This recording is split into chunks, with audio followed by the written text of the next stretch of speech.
सभी भक्तों को राम राम। विष्णु लोक में आपका स्वागत है। भगवत गीता अध्याय 2 श्लोक नंबर 51। कर्मजं बुद्धि युक्ता ही फलम त्यक्त्वा मनीषिणः जन्म बंधन विनिर्मुक्ता पदम गच्छत्या नामयम्।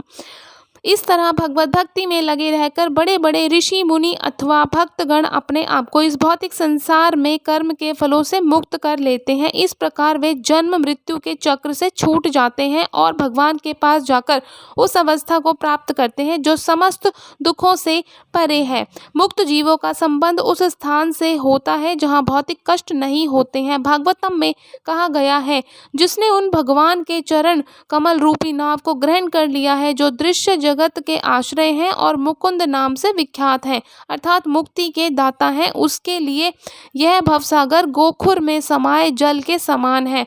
उसका लक्ष्य परम पदम है, अर्थात वह स्थान जहाँ भौतिक कष्ट नहीं है या कि वैकुंठ है।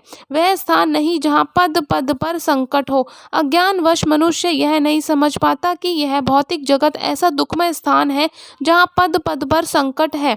केवल अज्ञानवश अल्पज्ञानी पुरुष यह सोचकर कि कर्मों से वे सुखी रह सकेंगे, सकाम कर्म करते हुए स्थिति को सहन करते हैं।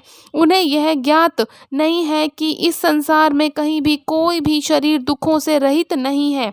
संसार में सर्वत्र जीवन के दुख, जन्म मृत्यु, जरा तथा व्याधि विद्यमान है, लेकिन जो अपने वास्तविक स्वरूप को समझ लेता है और इस प्रकार भगवान की स्थिति को समझ लेता है, वही भगवान की प्रेम भक्ति में लगता है। फलस्वरूप वह वैकुंठ लोक जाने का अधिकारी बन जाता है, जहाँ ना तो भौतिक कष्टमय जीवन है, न ही काल का प्रभाव तथा मृत्यु है। अपने स्वरूप को जानने का अर्थ है भगवान की अलौकिक स्थिति को भी जान लेना। जो भ्रमवश यह सोचता है कि जीव की स्थिति तथा भगवान की स्थिति एक समान है, उसे समझो कि वह अंधकार में है और स्वयं भगवत भक्ति करने में असमर्थ है। वह अपने आप को प्रभु मान लेता है और इस तरह जन्म मृत्यु की पुनरावृत्ति का पथ चुन लेता है।